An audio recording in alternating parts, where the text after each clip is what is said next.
Georgetown, Colorado Territory, October 1878 at 8,500 feet above sea level, where the Continental Divide cuts through the Rockies like a jagged scar. The mining camp of Georgetown clung to survival by a single rule: build high, stay dry, and never let the snowpack bury your roof. Every cabin sat elevated on stone foundations. Every door faced south. Every builder knew the code. Then Margaret Hawthorne came back from her father's claim with blueprints that violated everything. The most respected contractor in Georgetown, a grizzled stone mason named Elijah Groves, who'd built half the town, stood in front of her surveyed lot and said it plain: "Ma'am, you dig yourself into this mountainside. You'll be dead by Christmas. Buried ain't warm. Buried is a tomb." But Margaret had seen something the town hadn't. She'd wintered in her father's dugout shelter 2 valleys over, where the earth itself held heat like a cast-iron stove. She knew what Georgetown didn't. The problem wasn't snow. It was frozen pipes, shattered barrels, and hauling ice uphill every dawn while your children cough from the cold. So here's what you're about to witness: how one woman's suicide plan became the only structure in Georgetown with running water when the blizzard of '79 hit. How she kept 52 degrees Fahrenheit inside while her neighbors froze at 18 degrees.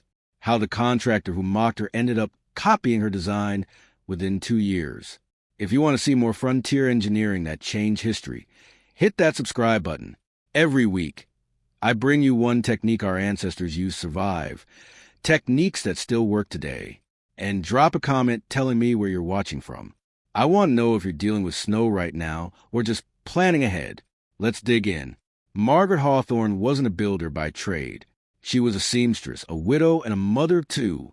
Her husband, Samuel, had died in a mine collapse the previous spring, leaving her with a claim, a modest inheritance, and a decision: sell out and move to Denver, or prove she could make a loan in the high country. She chose the mountain. Georgetown's solution to winter water was brutal and inefficient. Every household relied on the same sequence: break ice from Clear Creek at dawn, haul it uphill in wooden barrels, melt on the stove, then repeat. If you wanted drinking water by breakfast, you started before light. If you wanted a bath, you planned 2 days ahead. The rich families paid laborers. The miners drank whiskey to stay warm and used snow for everything else. And when the temperature dropped below 0, which it did for weeks at a time, the barrels cracked, the hand pumps froze solid, and the whole town turned into a procession of bent backs hauling sleds. Margaret had watched the system fail every winter. She'd seen children with frostbitten fingers. She'd heard the stories of families burning through a month's worth of firewood in 10 days just to keep their water liquid. And she'd learned, during her time in her father's dugout, that there was another way. Her father, a former railroad surveyor, had built his winter camp half buried into a south-facing slope. The structure was crude: rough-hewn logs, a dirt roof, walls packed with clay, but it stayed warm with half the wood. More importantly, he'd run a spring line underground below the frost line, feeding a stone cistern inside the main room. The water never froze. Not once. When Margaret returned to Georgetown in late summer of 1878, she brought those blueprints with her. She filed a claim on a sloped lot just north of town, hired a surveyor to mark the excavation, and began ordering materials: riverstone, split logs, clay tile, and iron pipe. The moment word spread about her plan to dig back into the hillside and build a semi-subterranean cabin with an underground spring system, the town turned skeptical. "You're going to live in a cave?" one neighbor asked. "A hole in the ground is a grave, not a house," said another. But the loudest voice belonged to Elijah Groves. He was a man who built Georgetown's courthouse, the assay office, and half the merchant homes on Main Street. When he spoke, people listened. He walked onto Margaret's lot in early September, surveyed her stakes, and didn't mince words. "Mrs. Hawthorne," he said, tobacco staining the corner of his mouth, "I've built in these mountains for 20 years. What you're proposing, digging back into wet ground, covering it with soil, running pipe through frozen earth, it's suicide. You'll have mold by October, collapse by November, and if the roof don't cave, the dam will kill you before Christmas." Margaret met his eyes. "Mr. Groves, I lived in a dugout last winter. I know what I'm building." He shook his head. "A mine camp shelter is one thing. A family home is another. You bring children into that hole, you're risking their lives. She didn't argue. She just kept working. By mid-September, the excavation was complete. Margaret had hired 2-day laborers and a Ute guide who understood drainage. Together, they cut back into the hillside at a 15-degree angle, carving out a living space 18 feet deep and 24 feet wide. The rear wall was solid stone. The front open south, framed with stacked logs and river rock. Then came the controversial part. Instead of elevating the structure, she buried the roof, a layer of split logs and a foot of clay, then 2 feet of soil and sod. From the road, it looked like a grass-covered mound with a single door and 2 small windows. Looks like a damn potato cellar, one miner muttered as he passed. But the real innovation was underground. Margaret had hired a dowser to locate a spring 200 yards uphill. Then she'd purchased 40 feet of ceramic tile pipe and 60 feet of iron, running the line 4 feet below the surface, well beneath the frost line, directly into a stone cistern she'd built into the cabin's northeast corner. Gravity did the rest. The spring fed the cistern. The cistern fed a hand pump inside the cabin, and because the entire system sat below ground, insulated by earth, it stayed above freezing even when the surface temperature dropped to minus 30 degrees Fahrenheit. To anyone watching, it looked experimental, risky, strange. Elijah Groves visited one more time in early October, just as Margaret was finishing the chimney. "You've got 2 weeks before the first hard snow," he said. "If that roof holds, I'll be surprised. If your pipe don't freeze and burst, I'll be shocked. And if you make it to spring without pulling your family out of their sick and broken, I'll eat my hat." Margaret didn't respond. She just kept stacking stone. By the 3rd week of October, she moved in. Her 2 children, Anna, age 8, and Caleb, age 5, helped carry furniture through the low wooden door. Inside, the space was dim but warm, the stone walls already radiating the faint heat of the autumn sun. That night, Margaret pumped the first water from her cistern. It flowed clear and cold. She filled a pot, set it on the stove, and made coffee. Outside, Georgetown prepared for winter the way it always had, stacking wood, reinforcing roofs, and bracing for the cold. But Margaret Hawthorne had already solved the problem no one else had even named. To understand why Georgetown mocked Margaret's design, you need to understand what they believed about survival at altitude. The conventional wisdom of 1878 Colorado was simple: elevation equals exposure. The higher you build, the better you handle snow load. The more vertical your walls, the faster moisture drains. And anything buried, anything below grade, was a magnet for damp, rot, and disease. This wasn't superstition. It was based on real experience. Poorly built root cellars flooded every spring. Shallow dugouts collapsed under wet snow, and miners who sheltered in hastily dug tunnels often woke to find their boots frozen to the floor and ice forming on the interior walls. So when Margaret Hawthorne proposed a semi-subterranean home, a structure that deliberately sat half buried in the earth, it violated every instinct Georgetown's builders had developed. But Margaret's design was nothing like the crude shelters they imagined. It was a calculated exercise in thermal mass, insulation, and hydrology, and every detail had a reason. The excavation itself measured 18 feet deep into the slope, 24 feet wide, and 10 feet tall at the front wall. The back wall was raw stone, part of the hillside's granite backbone, left exposed and uncut. This served 2 purposes: structural stability and thermal mass. Stone holds heat. A 10-ton granite wall, warmed by even a modest fire, radiates warmth for hours after the flames die. The roof structure was where Margaret's plan looked strangest. Instead of a peaked roof designed to shed snow, she built flat, split logs laid side by side across the span, then a layer of clay mixed with straw for waterproofing, then 12 inches of compacted soil, and finally a layer of sod. Total thickness, nearly 2 feet. To the townspeople, this looked like a cave-in waiting to happen. But Margaret had done the math. 2 feet of earth weighs roughly 20 pounds per square foot. Her log beams, spaced every 16 inches and supported by a center ridgepole, could handle the load. And more importantly, that mass insulated. While a wood-shingled roof lost heat through convection and conduction, Margaret's sod roof held it. Inside, The temperature stayed stable, warmer in winter, cooler in summer, because the earth buffered the extremes. Ventilation was a concern that Elijah Groves raised most aggressively. "You bury yourself alive," he'd said, "and you'll suffocate or mold out in a month." Margaret's answer was a stone chimney and 2 small windows. The chimney, built from river rock and lined with fire clay, drew air through the cabin and vented smoke efficiently. The windows, each 18 inches square and fitted with oiled canvas — glass was expensive — allowed light and cross-ventilation during mild weather.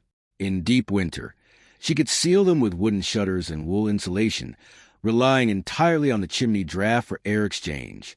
Was it tight? Yes, but it wasn't airtight. And the moisture problem that Groves feared never materialized because Margaret had addressed it at the foundation. Drainage was built into the excavation itself. She dug a perimeter trench around the front half of the cabin, filled it with river gravel, and directed runoff downslope and away from the structure. The floor inside was elevated 6 inches above grade, with a base layer of crushed stone topped by packed clay. This created a capillary break. Water couldn't wick up into the living space. The rear wall, being solid granite, never absorbed moisture. The side walls, built from stacked stone and chinked with clay, stayed dry because the roof overhang extended 2 feet past the front entrance, creating a rain shadow. But the most controversial element, and the one that made Margaret's cabin truly revolutionary, was the water system.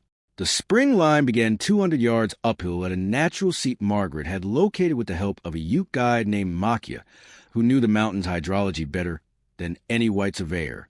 The seep flowed year-round, fed by snowmelt percolating through fractured granite. Its flow rate was modest, roughly 2 gallons per hour, but consistent.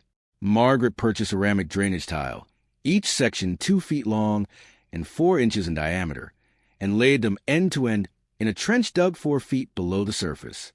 At that depth, the ground temperature stayed above freezing even in the coldest months, insulated by the overlying soil. Where the terrain was too rocky for tile, she switched to iron pipe, jointed with oakum and lead.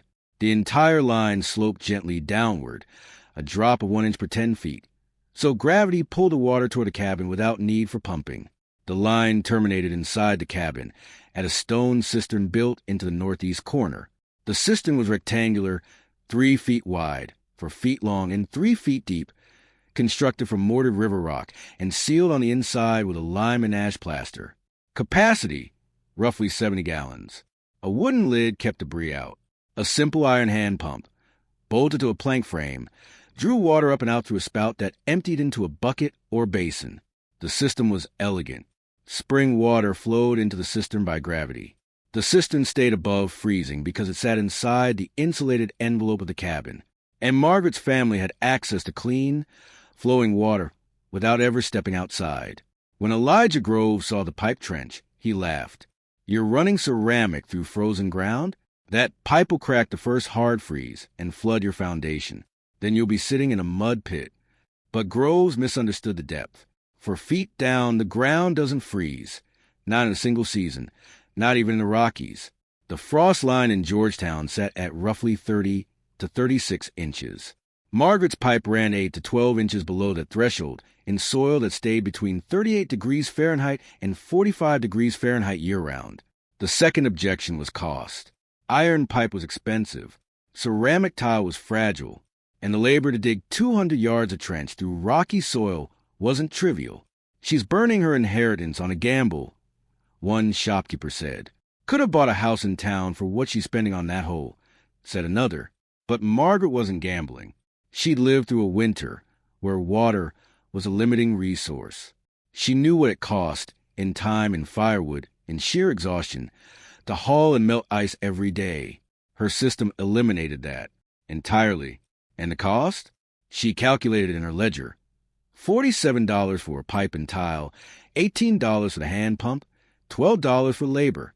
Total, $77. A standard wood frame house in Georgetown, with no running water, cost $200 to build. Margaret's dugout, including the spring system, cost $140. But the real savings wouldn't show up in dollars. It would show up in warmth, in health, and in survival. By late October, As the first snow dusted the high peaks, Margaret's cabin was complete. From the outside, it looked like a grassy knoll with a door. Smoke rose from a stone chimney. 2 small windows caught the southern light. Inside, it was 52 degrees Fahrenheit with no fire. The stone walls radiated residual warmth from the previous day's sun. The cistern ticked quietly as spring water dripped in, filling the reservoir. Margaret stood at her hand pump, worked the handle, and filled a kettle. She lit the stove, a small cast-iron box vented through the chimney, and set the water to boil. Her daughter, Anna, sat at the table, wrapped in a wool blanket, reading by candlelight. "Mama," she said, "it's warmer in here than it was in our old house." Margaret smiled. "That's the point, sweetheart." Outside, Elijah Groves walked past on his way to the assay office. He glanced at the mound, shook his head, and muttered to his apprentice, "Give it 2 months. That roof will sag, the walls will weep, and she'll be begging for help." But 2 months later, Margaret was still there. The roof held, the walls stayed dry, and the water kept flowing. What Elijah didn't know yet, what no one in Georgetown knew, was that the real test was still coming. And when it arrived, it would prove Margaret right in a way no argument ever could. Winter arrived early in Georgetown that year. By mid-November, snow had fallen 3 times, each storm leaving another 8 to 12 inches on the ground. The miners grumbled. The merchants stocked their shelves with lamp oil and canned goods, and life compressed into familiar rhythm of survival. Chop wood, haul water, keep the fire going. Margaret's routine was different. She woke each morning to a cabin that had stayed warm overnight. She pumped fresh water from her cistern without stepping outside. She cooked breakfast on a stove that required half the firewood her neighbors burned.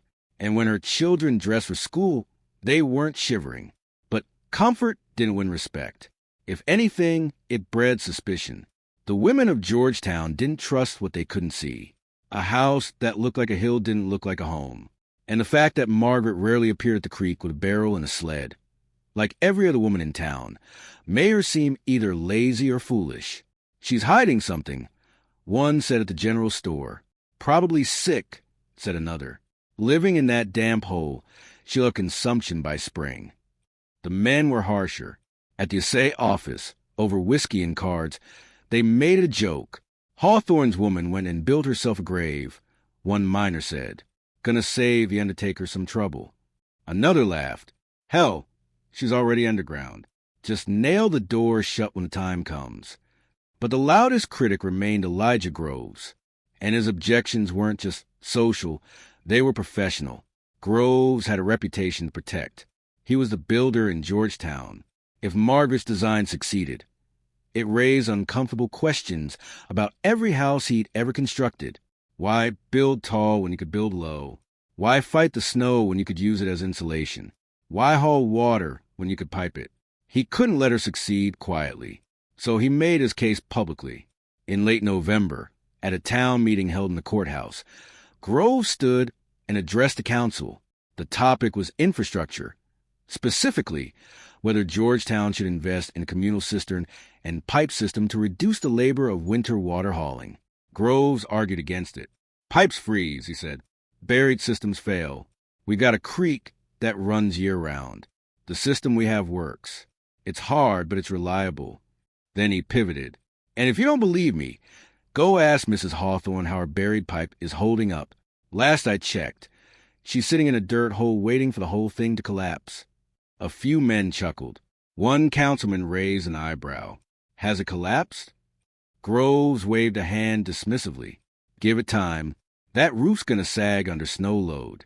The walls are going to weep moisture.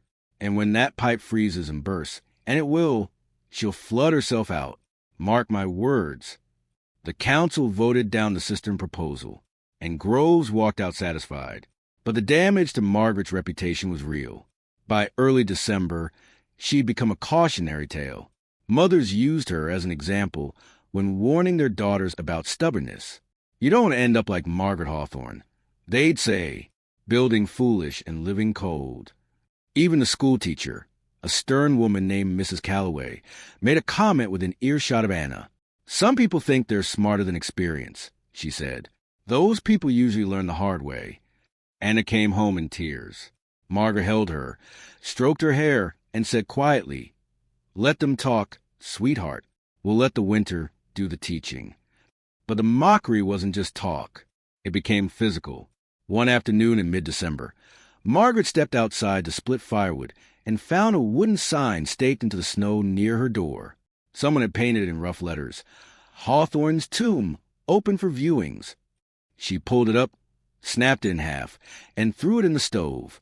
A week later, a group of teenage boys threw snowballs at her windows, laughing and shouting, Mole woman, come out of your hole." Margaret didn't respond. She closed the shutters, lit a candle, and went back to her sewing. But the cruelest moment came from someone she'd once considered an ally. A local carpenter named Horace Pritchard had helped Margaret source some of her materials back in September. He'd seemed supportive, curious, even about her design. But when winter set in and the town turned against her, Horace changed his tune. One evening, he stopped by her cabin with a bottle of whiskey and a smile that didn't reach his eyes. "Margaret," he said, "I wanted to check on you, make sure you're holding up all right." She invited him in, offered him coffee. He glanced around the dim interior. Stone walls, low ceiling, the faint smell of damp earth, and wrinkled his nose. "It's cozy," he said, the word dripping with condescension. Then he got to the point. "Look, I know you've put a lot into this place, but winter's only getting started. If things get bad, if the roof starts to give, or the damp gets to be too much, you just say the word. I can help you find a proper house, something above ground." Margaret set down her cup. "Horace, I'm fine." He leaned forward. "Margaret, I'm trying to help you. You've got 2 children. You can't afford to be proud. This," he gestured around, "this isn't a house. It's an experiment, and experiments fail." She stood up. "Thank you for your concern, Horace, but I'm not interested in being rescued." He left shaking his head, and the next day he told half the town that Margaret Hawthorne was too stubborn to see sense. By Christmas, the narrative was set. Margaret was either a fool or a martyr in waiting. The only question was how long she'd last. Elijah Groves, meanwhile, was already taking bets. "She'll be out by February," he told his crew.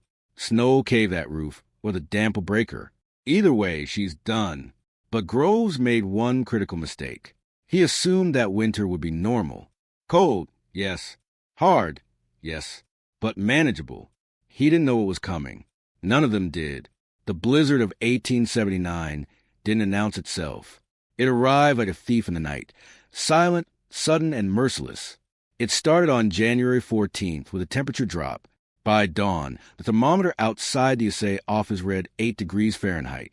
By noon, it had fallen to -2 degrees Fahrenheit. And by evening, the wind had picked up, howling down from the divide with a sound like grinding iron.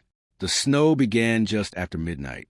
Not the light, picturesque flakes of December, but dense, wind-driven pellets that stung exposed skin and piled up fast. Within 6 hours, Georgetown was buried under 18 inches. Within 12 hours, 3 feet. And it didn't stop. For 4 days, the storm raged. Temperatures plunged to -22 degrees Fahrenheit at night and never climbed above 0 during the day. The wind didn't let up. It screamed to the valley at 40 miles per hour, creating drifts that swallowed fences, doorways, and entire outbuildings. Georgetown, a town that prided itself on toughness, was brought to its knees. The first problem was firewood. Families who'd stockpiled what they thought was enough burned through it in half the expected time, desperate to keep their stoves hot enough to fight the cold. Men who ventured out to chop more came back with frostbitten fingers and faces raw from wind exposure. The second problem was water. Every hand pump in town froze solid. The barrels that families kept on their porches cracked and split, spilling their contents into the snow. Clear Creek, usually accessible even in winter, was buried under 4 feet of ice and snow, and the few men who tried to dig down to it gave up after an hour of backbreaking labor in sub-zero wind. People melted snow, but snow is 9 parts air to 1 part water, and it takes a staggering amount of heat to produce even a gallon of liquid. Families burned wood faster than they could melt enough water to drink, much less cook or wash. By the second day of the storm, Georgetown was in crisis mode. Neighbors pooled resources. The saloon opened its doors as an emergency shelter. And Elijah Groves, who'd built half the town, found himself in his own cabin with his wife and 3 children, watching his stockpile of firewood shrink and his water supply dwindle to nothing. His house, a sturdy, well-built structure with a peaked roof and elevated foundation, was designed exactly the way he'd always recommended. High walls to shed snow, a tall chimney for draft, tight construction to keep wind out. But it was also designed to rely on external water sources. And when those sources froze, Groves was stuck. On the 3rd day, his youngest daughter, Emily, got sick. She'd been coughing for weeks, but now the cough had deepened, and she was running a fever. His wife, Clara, wanted to give her a warm bath to break the fever, but there was no water. They'd been rationing what little they had for drinking. Groves tried melting snow on the stove. He filled the firebox with split pine, got the surface cherry red, and packed a pot full of snow. After 20 minutes, he had maybe a pint of lukewarm water. He tried again. Same result.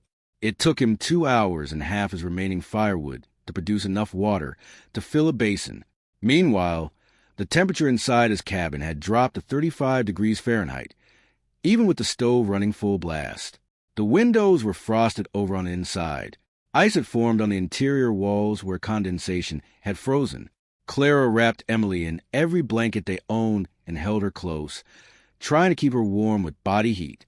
Groves stood at the window, staring out at the whiteout beyond, and for the first time in 20 years, he felt helpless. He wasn't the only one. Across town, families were facing the same reality. The McAllister family ran out of firewood on day 3 and burned furniture to stay warm. The Hargrove household tried to make it through the night without a fire, thinking they conserve fuel.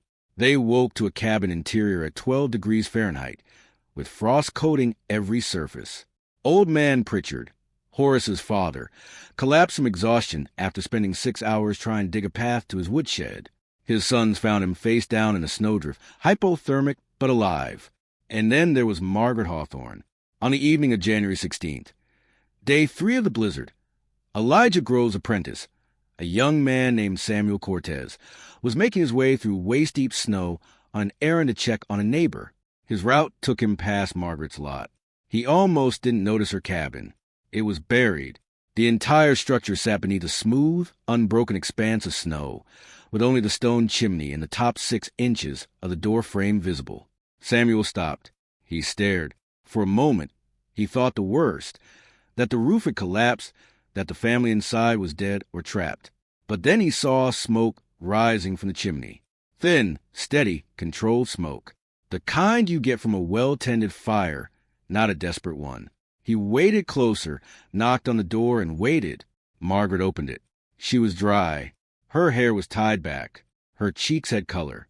And behind her, in the dim interior, Samuel could see her children sitting at the table, eating soup. "Mrs. Hawthorne," Samuel said, stunned. "You all right?" Margaret smiled. "We're fine, Samuel. Come in if you're cold." He stepped inside and felt it immediately.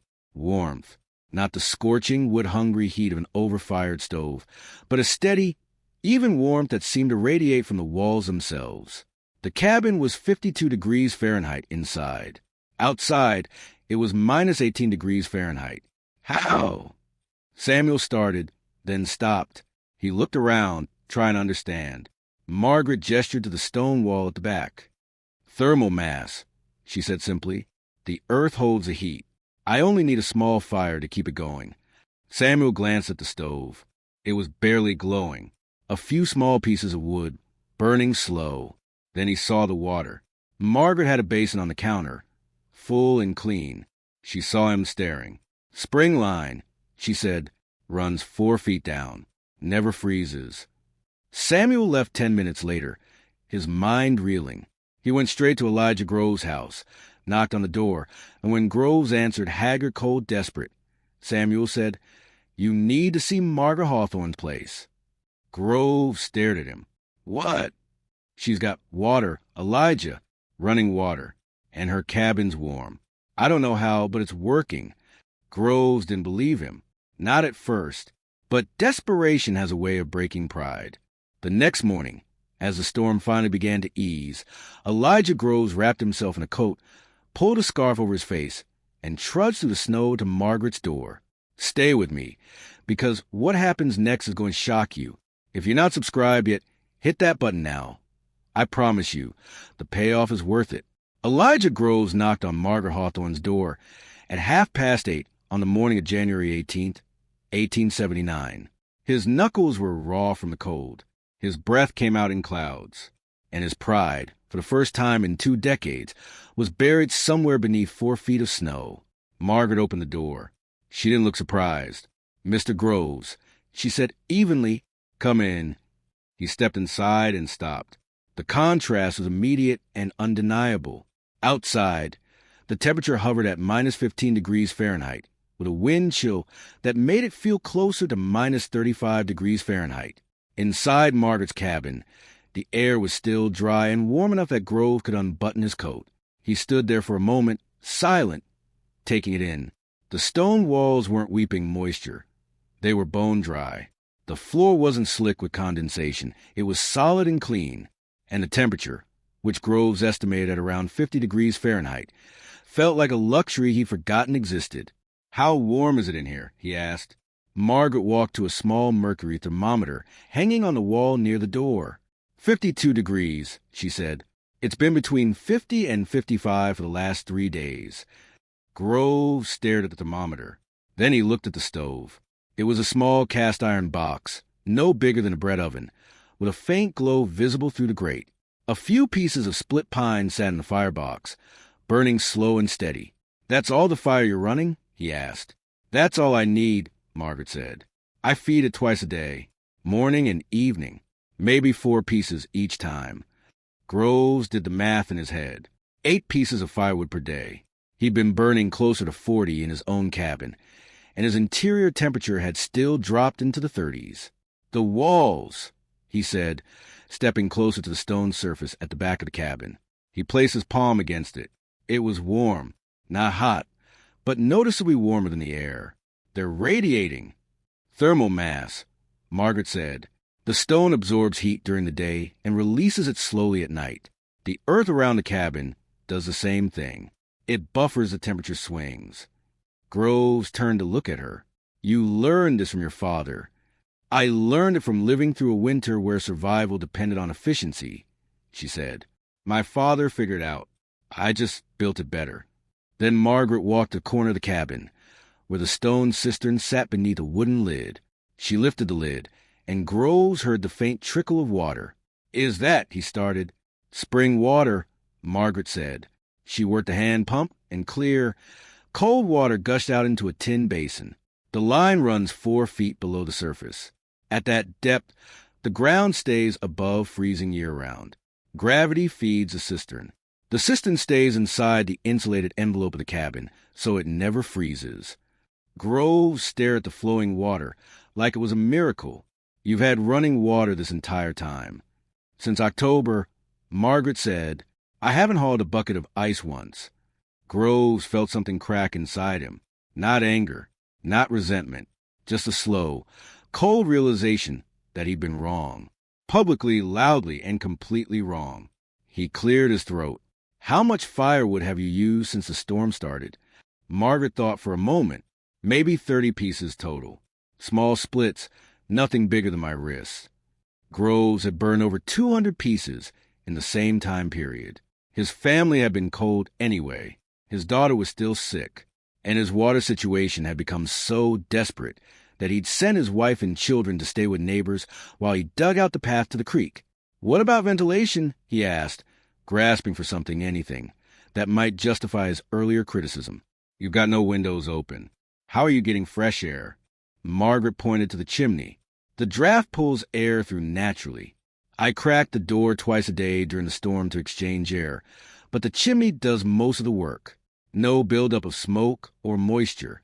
Groves walked the perimeter of the cabin, inspecting every corner, every joint, every surface. He was looking for failure, condensation, mold, structural weakness, anything that would confirm his predictions.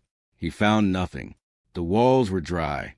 The roof, buried under 3 feet of compacted snow, hadn't sagged an inch.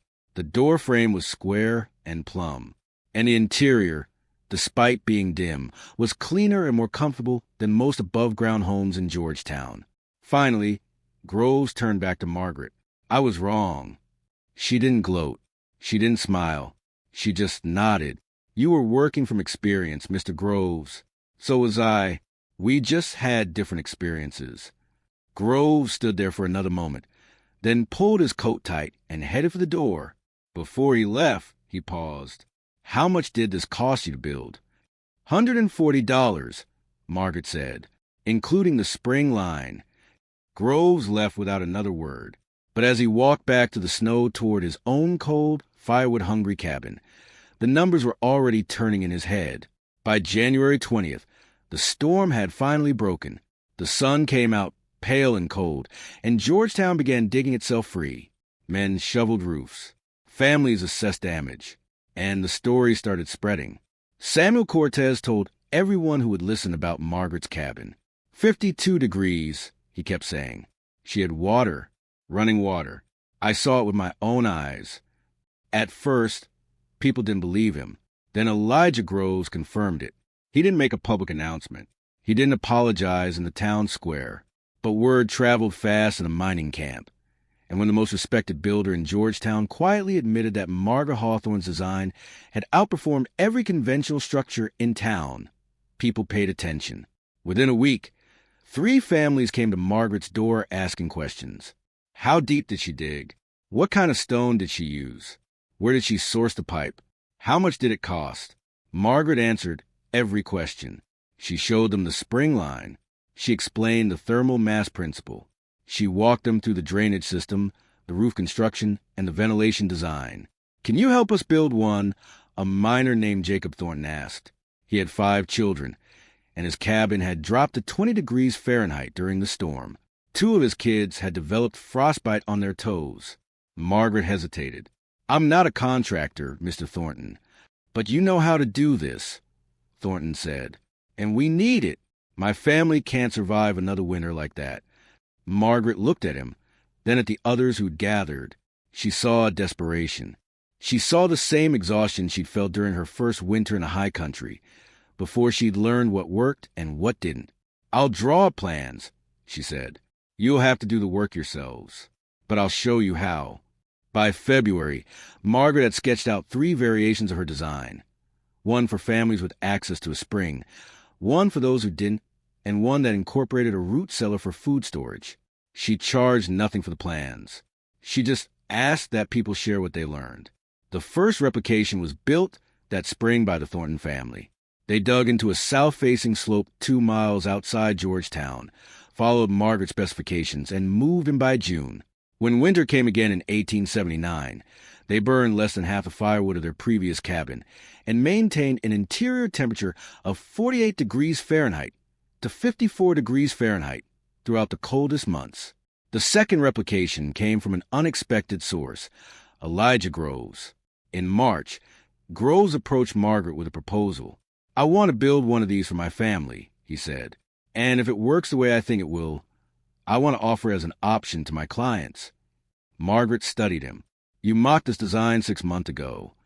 "I did," Groves said, "and I was wrong. I'm not too proud to admit that. What I saw in your cabin during the blizzard, it wasn't luck. It was engineering. Good engineering." Margaret handed him a set of plans. "Build it right, Mr. Groves. Don't cut corners. Don't second-guess the depth of the pipe or the thickness of the roof. Do it exactly as it's drawn." Groves nodded. "I will."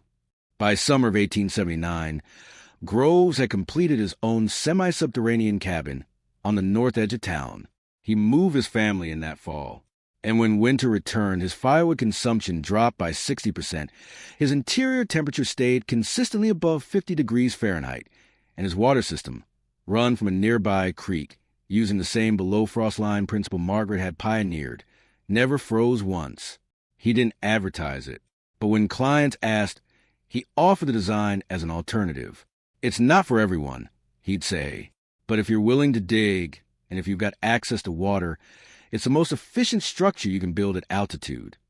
By 1881, 12 families within a 30-mile radius of Georgetown had built some version of Margaret's design. Some were full dugouts, like hers. Others were partial earth-berm structures with conventional framing.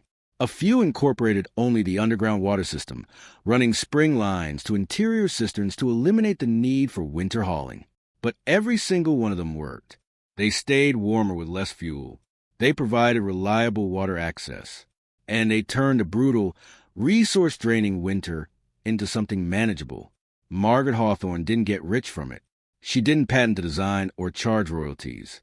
She just kept living in her cabin, raising her children, and quietly proving, every single winter, that the tomb everyone had mocked was the warmest, most efficient home in Georgetown. By the spring of 1880, Georgetown had changed. Not in obvious ways. The town still looked the same from a distance, with its peaked roofs and elevated cabins marching up the hillside. But beneath the surface, something fundamental had shifted. The blizzard of '79 had been a teacher, a brutal, unforgiving teacher. And the lesson it had taught was this: what works in theory doesn't always work in practice, and what looks foolish can sometimes save your life. Elijah Groves understood this better than anyone. He'd built his reputation on conventional wisdom, on the accumulated knowledge of 2 decades in the Rockies. And that wisdom had told him that buried structures were dangerous, that elevation was safety, and that anything unconventional was a gamble not worth taking. But Margaret Hawthorne had proven him wrong, not with arguments, not with mockery, but with results. And Groves, to his credit, didn't double down on his mistakes. He learned. In April of 1880, Groves did something he'd never done before. He published a pamphlet. It was a single sheet, printed at the Georgetown Courier office, titled Notes on High-Altitude Construction, Lessons from the Winter of 1879. The pamphlet was technical, dry, and honest. It outlined the failures Groves had observed during the blizzard: frozen pipes, excessive firewood consumption, interior condensation, structural stress from snow load, and it presented Margaret's design as a case study in thermal efficiency. Mrs. Margaret Hawthorne's semi-subterranean cabin, he wrote, maintained an interior temperature of 52 degrees Fahrenheit during 4 days of sub-zero conditions, using approximately 1/5 the firewood of a conventional structure. Her underground spring system provided reliable water access without freezing. These results are not anomalous. They are the product of sound engineering principles applied with precision. He didn't apologize in print. He didn't need to. The pamphlet was an apology in itself, a public acknowledgement that he'd been wrong, and that the woman he dismissed had understood something he hadn't. Copies circulated through Georgetown, then spread to nearby camps. Silver Plume, Idaho Springs, Central City. Miners read it. Builders read it. And slowly, cautiously, people started asking questions. The first question was always the same: does it really work? The answer, by 1880, was undeniable. Yes, Margaret's cabin had survived 2 full winters without failure. The Thornton family's replication had performed just as well. Grove's own earth-berm structure had cut his heating costs in half. And every family that had adopted some version of the design, whether a full dugout, a partial berm, or just an underground water system, reported the same results: warmer homes, lower fuel consumption, reliable water. The second question was harder. Why did we think of this before? The answer was complicated. Some of it was cultural. In a mining town full of men who prided themselves on toughness, there was a stigma attached to anything that looked like hiding. Real men built tall. Real men faced the elements head-on. Digging into the earth felt like retreat. Some of it was technical ignorance. Most builders in Georgetown had learned their trade in lower elevations, where frost lines were shallower and winter conditions were less extreme. They didn't understand thermal mass, capillary breaks, or the insulating properties of compacted soil. And some of it was simple prejudice. Margaret was a woman, a widow, and a newcomer. She didn't have the credibility that a male contractor would have had. When she proposed something unconventional, it was easy to dismiss her as naive or reckless. But the blizzard had stripped away those excuses. When your children are cold and your firewood is gone and your water is frozen solid, you stop caring about pride. You start caring about what works. And what worked was Margaret's design. The shift wasn't immediate. Change never is, especially in communities built on tradition. But by the summer of 1881, the evidence was overwhelming. A survey conducted by the Georgetown Town Council found that families living in earth-bermed or semi-subterranean structures use an average of 40% less firewood per winter than those in conventional cabins. They reported fewer incidents of frostbite, fewer respiratory illnesses, and significantly less time spent hauling water. The economic impact was real. Firewood, which had to be hauled from miles away and split by hand, was one of the largest expenses for a Georgetown family. Cutting that consumption by even a third freed up money for food, clothing, and medical care. Water hauling, which had consumed an hour or more of labor every single day during winter, was eliminated entirely for families with spring systems. That time could be spent on income-generating work, childcare, or simply resting, a luxury most miners' families couldn't afford. And the health benefits were measurable. Dr. Franklin Pierce, the town's only physician, noted in his records that winter-related illnesses, pneumonia, frostbite, hypothermia, had declined noticeably among families living in thermally efficient structures. It's not a miracle, Dr. Pierce said during a town meeting. It's just basic physiology. Keep people warm, keep them dry, and they stay healthy. Mrs. Hawthorne's design does both. By 1882, Georgetown's building codes had changed. The town council, influenced by Grove's pamphlet and the mounting evidence, officially recognized earth-berm construction as a viable alternative to conventional framing. They even offered a small subsidy, $20 per household, to families willing to retrofit their existing cabins with underground water systems. It wasn't a mandate. No one was forced to change. But the incentive was enough to tip the scales for families on the fence. Within 2 years, 18 households in Georgetown had adopted some version of Margaret's principles. By 1885, that number had grown to 37, and in the surrounding camps, Silver Plume, Empire, Montezuma, the design had spread even further. Elijah Groves, who had once called Margaret's cabin a tomb, became one of the design's most vocal advocates. He trained his apprentices in earth-berm construction. He refined Margaret's plans, adding features like cold storage chambers, improved drainage systems, and dual-zone layouts for larger families. He also did something Margaret had never asked for. He gave her credit. This design, he told a client in 1883, was pioneered by Mrs. Margaret Hawthorne. If you build one, you owe her a debt. She figured out what the rest of us were too stubborn to see. Margaret, for her part, remained quietly in the background. She didn't seek fame. She didn't open a construction business or charge consulting fees. She just kept living in her cabin, raising her children, and occasionally helping a neighbor sketch out plans.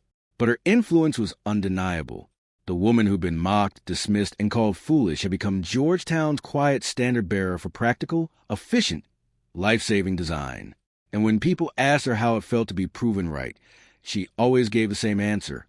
I wasn't trying to be right. I was trying to survive. By the mid-1880s, Margaret Hawthorne's design had evolved beyond Georgetown. What had started as a single-woman survival project had become a regional building vernacular, a set of principles adapted, refined, and reshaped by dozens of families facing the same brutal conditions. The core concepts remained consistent. ThermalMass, earth insulation, below-frost-line water systems. But the implementations varied wildly, shaped by local resources, terrain, and need. In Silver Plume, 15 miles west of Georgetown, a family of Norwegian immigrants named the Andersons built what they called a bakkehus, a hillside house. They dug back into a steep slope, framed the front with heavy timber, and covered the roof with 3 feet of sod.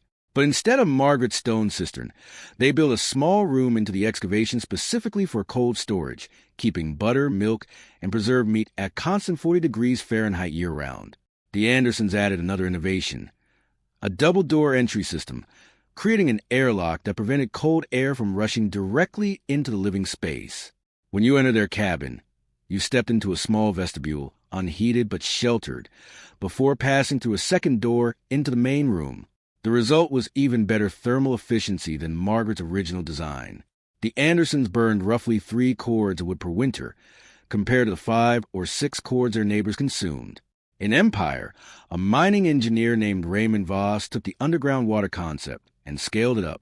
He identified a spring 400 yards uphill from his cabin site and ran a gravity-fed line not just his home, but to 3 neighboring families as well. They pooled resources, shared the cost, and created the area's first cooperative water system. Voss added a feature Margaret hadn't needed: a settling tank, because the spring carried more sediment than hers. He built a stone reservoir halfway down the line, where particulates could settle out before the water reached the households. Once a month, someone would hike up and flush the tank. The system served 4 families for over a decade without a single freeze-related failure. In Central City, where the terrain was rockier and springs were scarce, a carpenter named Joseph Tiller adapted the design for families without access to flowing water. He built a large cistern, 12 feet long, 6 feet wide, 4 feet deep, inside the foundation of his earth-berm cabin, and filled it manually during the fall with creek water hauled by wagon. The cistern, insulated by the surrounding earth and the cabin's interior warmth, held roughly 2,000 gallons. For a family of 4, that was enough to last 4 months without refilling.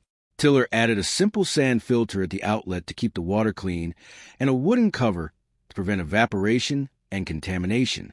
His innovation solved a problem Margaret had never faced: what to do when you had no spring, but you still wanted the efficiency of an earth-sheltered home. Not every adaptation was structural. Some were cultural.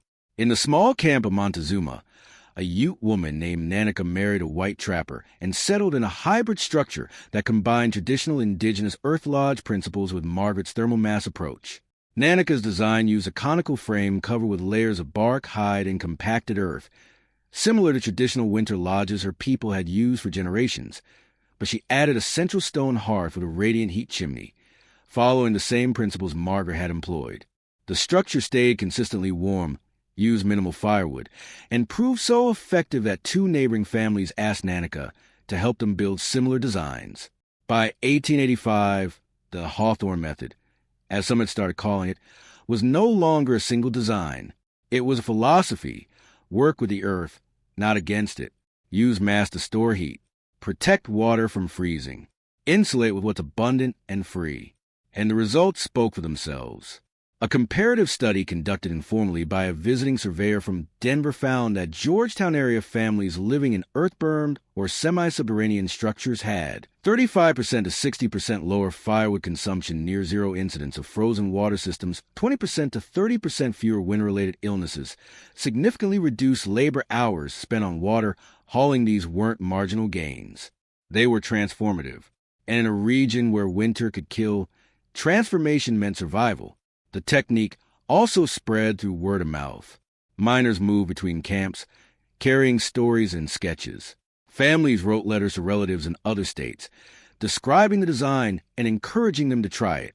And traveling preachers, merchants, and circuit judges, people who moved to the mountains regularly, saw the structures firsthand and spread the word.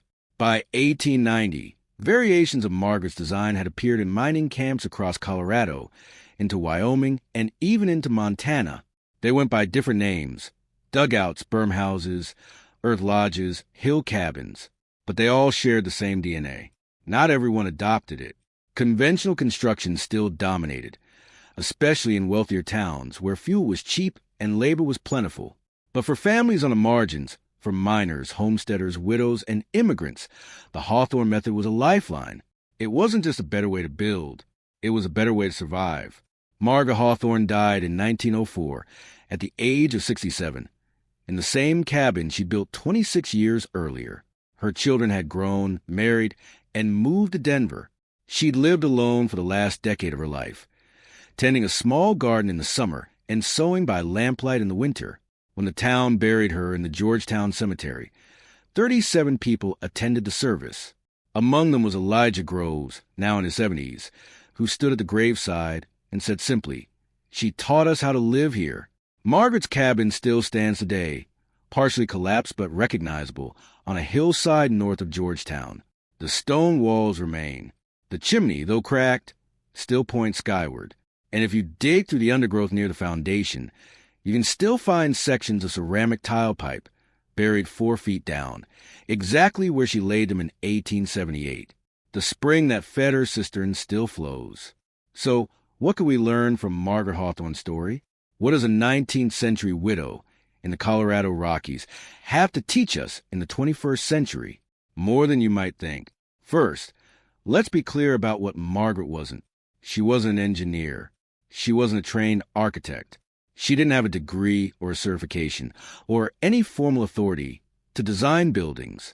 What she had was necessity. And necessity, when combined with observation and a willingness to challenge convention, is one of the most powerful forces in human innovation. Margaret looked at the problem Georgetown was facing: extreme cold, limited resources, frozen water systems, and she asked a simple question: what if we're doing this wrong? That question is the starting point for every breakthrough. Not, how do we do this better? But, are we even approaching this correctly? The conventional wisdom of her time said, build above ground, stay elevated, fight the cold with more fire. Margaret said, what if we don't fight the cold? What if we buffer it? What if we use the Earth's own thermal mass to stabilize temperature instead of burning ourselves out trying to overpower the environment? She wasn't inventing something new. She was rediscovering something old. Indigenous peoples across the Northern Hemisphere had been building earth-sheltered structures for thousands of years. Inuit winter lodges, Plains earth lodges, Scandinavian turf houses, Russian earth huts. All of them employed the same principles Margaret used: thermal mass, insulation, protection from wind, integration with the landscape. Margaret's genius wasn't originality. It was recognition. She recognized that the solutions already existed, embedded in older building traditions, and she had the courage to apply them in a context where everyone else had forgotten. That's the first lesson. Ancient techniques aren't primitive. They're proven. The second lesson is about efficiency. Margaret's cabin wasn't just warmer. It was radically more efficient. She used 1/5 the firewood of her neighbors. She eliminated the daily labor of water hauling. She created a structure that required less maintenance, less fuel, and less constant attention. In a resource-scarce environment, efficiency is survival. And efficiency doesn't come from doing more. It comes from designing systems that work with natural forces instead of against them. Gravity fed her water. The earth insulated her home. The sun, absorbed by stone during the day, radiated heat at night. She didn't need pumps, generators, or complex machinery. She needed understanding. This is a lesson modern homesteaders and off-grid builders need most.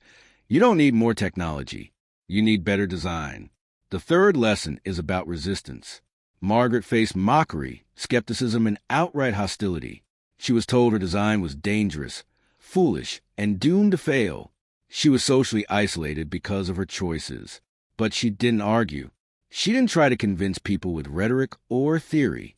She just built it, lived in it, and let the results speak. That's the hardest part of innovation. Enduring the period between when you start doing something different and when people realize you were right. Margaret lived through 2 full winters of being called a fool before the blizzard of '79 forced everyone to pay attention. How many good ideas die because people give up during that gap? How many innovations are abandoned because the social cost feels too high? Margaret's story reminds us, if you know something works, you don't need permission to do it. So here's the question for you. What part of Margaret's solution would you apply today? Maybe you're not building a cabin in the Rockies, but maybe you're designing a homestead. Maybe you're renovating an old house. Maybe you're just trying to cut your heating bill. Could you use thermal mass? A masonry stove, a stone wall, a concrete floor that absorbs sunlight during the day and radiates warmth at night? Could you insulate with earth? A bermed north wall, a green roof, a partially buried basement that stays cool in summer and warm in winter? Could you protect your water lines? Burying them below the frost line, insulating them with foam, running them through heated spaces? These aren't historical curiosities. They're active, applicable principles. And they work just as well now as they did in 1878. The difference is that Margaret had no choice. She had to get it right, or she wouldn't survive. We have the luxury of learning from her mistakes and her successes without the stakes being life or death. But the stakes are still real. Climate instability means more extreme weather. Energy costs are rising. And for those of us trying to live independently, efficiently, and resiliently, Margaret's story isn't nostalgia. It's a blueprint. Drop a comment below and tell me, what part of this design would you use on your property? Where are you watching from? And what's the coldest winter you've ever faced? And if this video taught you something, hit that like button and subscribe. Every week, I bring you one piece of forgotten frontier wisdom that still works today. Because the old ways aren't dead, they're just buried under snow. See you in the next one.